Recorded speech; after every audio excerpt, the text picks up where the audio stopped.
कब तक क्या? परसों तक हम बता दें, परसों। तो अब तो समय बचा नहीं है, बहुत कम समय बचा है। बहुत समय है, 17 तक है, बहुत समय है। क्या गठबंधन में लड़ेंगे चुनाव या अकेले चुनाव लड़ेंगे? हम परसों बता दें। परसों फाइनल करिएगा। हाँ। जिस तरीके परिस्थितियां बन रही हैं, हम लोगों ने अपने आदरणीय राष्ट्रीय अध्यक्ष जी को हमने अधिकृत किया हुआ है इस चीज़ के लिए। रही बात चुनाव की, तो सभी से बात चल रही थी। जैसा अभी होगा, अभी हम लोग अकेले चुनाव लड़ेंगे कि गठबंधन में चुनाव लड़ेंगे, कितने सीटों पे चुनाव लड़ेंगे, इसकी जानकारी आपको सब पावर को दे दिया गया राष्ट्रीय अध्यक्ष जी को। कोई सा एनडीए या महागठबंधन कोई सीट का इजाजत नहीं है। ये सभी दल पक्ष और विपक्ष पेशेंस रखे हुए हैं। कल रात के बाद सब चीज फाइनल हो जाएगी। एनडीए खेमे में जहां जीतन राम मांझी की नाराजगी की खबर आ रही है, तो महागठबंधन खेमे में पशुपति कुमार पारस की भी बात नहीं बनी है। नमस्कार, दर्श न्यूज देख रहे हैं आप, मैं हूं अनुराग। पशुपति कुमार पारस की पार्टी ने बैठक की है और बैठक के बाद बड़ा बयान आया है और चाचा और भतीजे के तेवर बता रहे हैं कि ऑल इज नॉट वेल, यानी महागठबंधन में रहेंगे कि नहीं रहेंगे इसका फैसला फिलहाल नहीं हुआ है। तो आपको सबसे पहले बयान सुनवाते हैं पशुपति कुमार पारस का और जो प्रदेश अध्यक्ष हैं प्रिंस राज का। दोनों का बयान सुन लीजिए और ध्यान से सुन लीजिए। बहुत कम समय बचा हुआ है, अभी 17 तारीख तक समय है।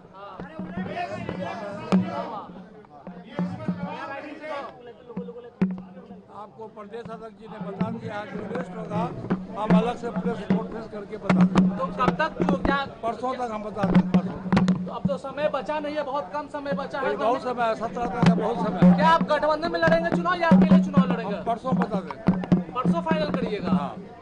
दोनों दलों का इंतजार है, महागठबंधन का इंतजार है अभी। नहीं, सोनिया गांधी और राहुल गांधी से मुलाकात भी आज तेजस्वी जी की हो रही है। ऐसे में आपकी पार्टी का भी नाम चल रहा था। क्या सीटों से नाराजगी है? क्या सीट को लेकर भी समीकरण नहीं थे? दल का गठबंधन फाइनल नहीं हुआ है, समझ रहे हैं? चाहे इंडिया गठबंधन हो या एनडीए गठबंधन हो, किसी भी दल का गठबंधन फाइनल नहीं हुआ है। जब फाइनल होगा तो परसों प्रेस में हम लोग विस्तार से आपको बता देंगे कहाँ क्या करना है। आप क्या महागठबंधन में आपको मैं आपको परसों बता दूंगा।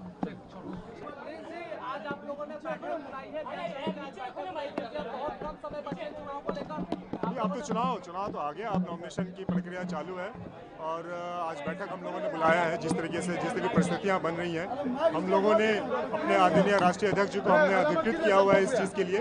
उनका जो भी निर्णय होगा वो सर्वपरिय होगा और वो जो निर्णय लेंगे, राष्ट्रीय लोक जनशक्ति पार्टी उस निर्णय को मानते हुए एक सच्चे सिपाही के नाते हम लोग उस पर काम करेंगे। उनका जो भी निर्णय होगा, जो भी फैसला होगा, और हम लोग उस फैसले को मानेंगे और मजबूती से हम लोग जो है 2025 का चुनाव हम लोग लड़ेंगे। कैसे लड़ेंगे? अकेले लड़ेंगे। आप लोग अकेले चुनाव लड़ेंगे? सीट मिलेगा। अब आप लोगों ने क्या समझौता किया है? क्या आप लोग देखिए, ये हम लोगों ने अपने राष्ट्रीय अध्यक्ष को अधिकृत किया हुआ था। इसकी जानकारी आपको आदरणीय राष्ट्रीय अध्यक्ष जी दे देंगे। रही बात चुनाव की, तो सभी से बात चल रही थी। जैसा अभी होगा, अभी हम लोग अकेले चुनाव लड़ेंगे कि गठबंधन में चुनाव लड़ेंगे, कितने सीटों पे चुनाव लड़ेंगे, इसकी जानकारी आपको ये तो तय है। ये आप महागठबंधन आप कह रहे हैं कि अभी तक हम लोग हैं, आराम से लड़ेंगे। तो समय बहुत कम बचा है। बस आप ऐसे में क्या डिसीजन लेंगे कि आज श्रद्धांजलि हो रही है? अभी जल्द से आज 1-2 दिन में सारा फैसला हो जाएगा। तो सुना आपने कि पशुपति कुमार पारस और प्रिंस राज जो कह रहे हैं कि फैसला अभी नहीं हुआ है, फैसला हो जाएगा कल से परसों तक में, तो बता देंगे। तो ऐसे में फैसला नहीं हुआ है, महागठबंधन में रहेंगे कि नहीं रहेंगे इस पर भी स्पष्ट तौर पर कुछ नहीं कह रहे हैं। तो ऐसे में अभी महागठबंधन में का हिस्सा बनेंगे कि नहीं बनेंगे, इस पर भी सस्पेंस खड़ा हो गया है। यानी महागठबंधन के अंदर जो सीट को लेकर पहले ही उठापटक की स्थिति बनी हुई है, वैसे में पशुपति कुमार पारस की बात बनती नहीं दिख रही है। और पार्टी की जो बैठक हुई है उसमें पशुपति कुमार पारस को अधिकृत कर दिया गया है कोई भी फैसला लेने के लिए। लेकिन इस बीच जो खबर आ रही थी, जिस तरह से पार्टी में विलय की बात आ रही थी कि आरजेडी में विलय हो जाएगा और उसके बाद अगर विलय नहीं होता है, पशुपति कुमार पारस या तो अलग रास्ता पकड़ते हैं या फिर आरजेडी में विलय करते हैं। अगर अलग रास्ता पकड़ेंगे तो ऐसे में जो सूरजभान सिंह है पार्टी के बड़े नेता, वो आरजेडी में शामिल हो सकते हैं। उनका भी बयान सामने आया है। वो क्या कुछ कह रहे हैं सूरजभान सिंह, वो भी सुन लीजिए आप।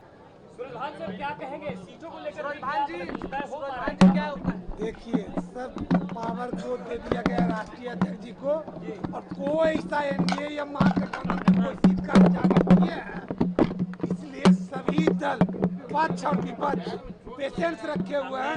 कल रात के बाद सब चीज फाइनल हो जाएगी। सूरजभान जी, कहा यह जा रहा है कि आप राजद से भी चुनाव लड़ने वाले हैं, मोकामा और लखीसराय से आपके ऊपर ये है।